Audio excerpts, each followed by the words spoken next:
Hello दोस्तों, आप सभी का स्वागत है मेरे चैनल पर। अगर चैनल पर नए हो तो चैनल को लाइक सब्सक्राइब शेयर करना बिल्कुल ना भूलें। चलो दोस्तों, आज की बहुत अच्छी कहानी की तरफ।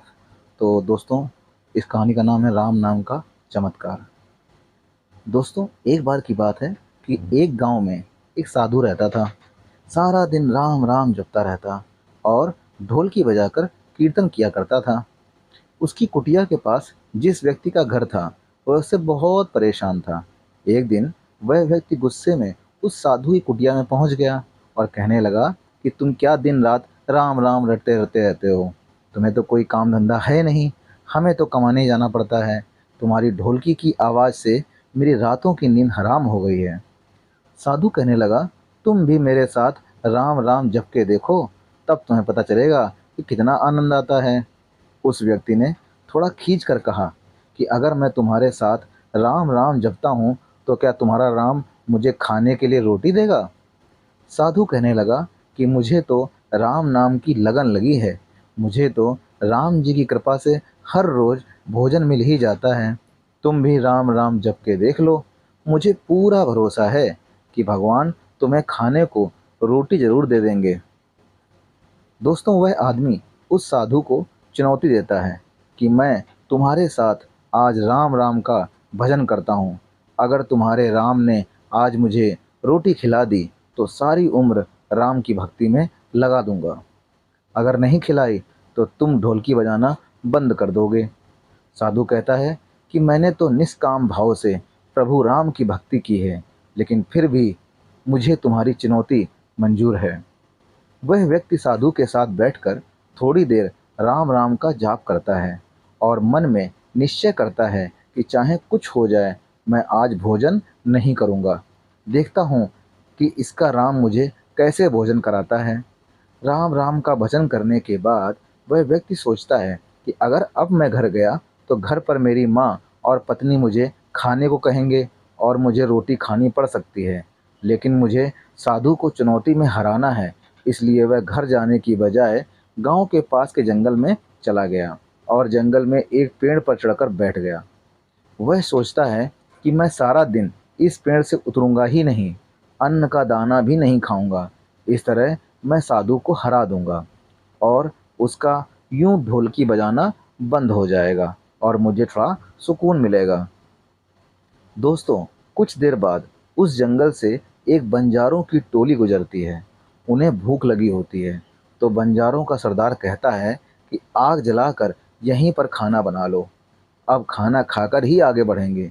बंजारे उसी पेड़ के नीचे खाना बनाने लगे। बंजारे खाना परोसकर खाने ही वाले थे कि तभी बंजारों को सूचना मिली कि पीछे से डाकू आ रहे हैं। बंजारे डाकुओं द्वारा लूटे जाने के डर से खाना वहीं पर छोड़कर आगे चले गए। वह आदमी पेड़ पर चढ़ा सब कुछ देख रहा था। कुछ समय बाद डाकू भी उसी पेड़ के नीचे पहुंच गए। परोसे हुए गर्मा गर्म भोजन को देखकर डाकू कहने लगे, ये खुशबू तो बहुत अच्छी आ रही है, लेकिन यह भोजन किसने बनाया और बनाने के बाद आखिर खाया क्यों नहीं। कहीं हमें फंसाने की किसी की चाल तो नहीं है।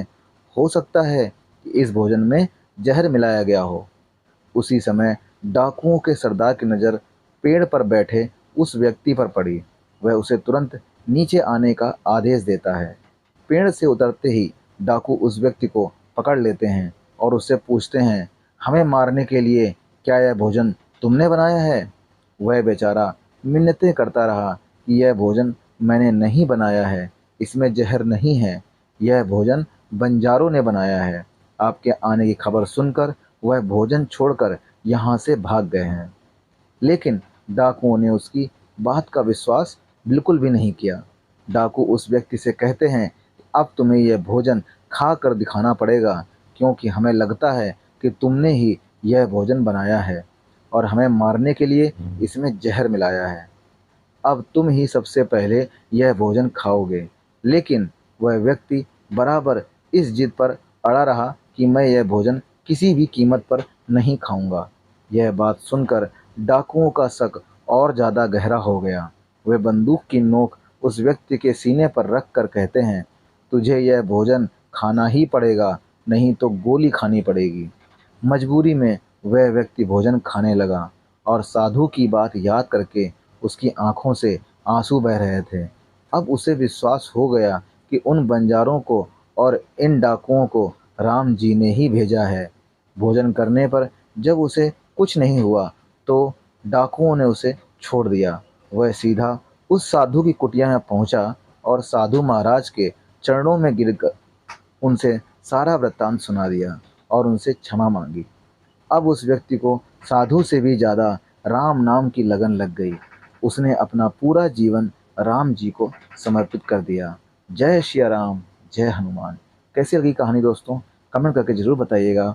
और चैनल पर नए हो तो चैनल को लाइक, सब्सक्राइब, शेयर करना तो बनता ही है, तो कर दीजिए। संकोच किस बात का है। मिलते हैं इसी तरह की सच्ची और अच्छी कहानी। तब तक के लिए जय हिंद, जय भारत।